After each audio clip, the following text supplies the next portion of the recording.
شروع اللہ کا نام لے کر جو بڑا مہربان نہایت رحم والا ہے۔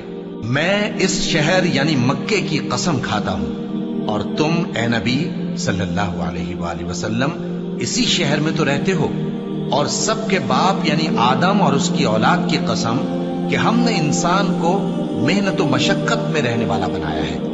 کیا یہ خیال کرتا ہے کہ اس پر کوئی قابو نہ پائے گا؟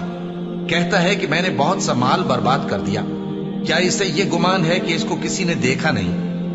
بھلا ہم نے اس کو 2 آنکھیں نہیں دی، اور زبان اور 2 ہونٹ نہیں دیے؟ یہ چیزیں بھی دیں اور اس کو خیر و شر کے دونوں رستے بھی دکھا دیے، مگر یہ گھاٹی پر سے ہو کر نہ گزرا۔ اور تم کیا سمجھے کہ گھاٹی کیا ہے؟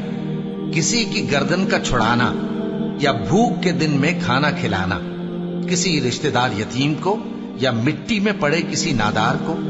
پھر ان لوگوں میں بھی شامل ہوا جو ایمان لائے اور جو صبر کی نصیحت اور ایک دوسرے کو مہربانی کی تلقین کرتے رہے۔ یہی لوگ اچھے نصیب والے ہیں، اور جنہوں نے ہماری آیتوں کو نہ مانا وہی برے نصیب والے ہیں۔ یہ لوگ آگ میں بند کر دیے جائیں گے۔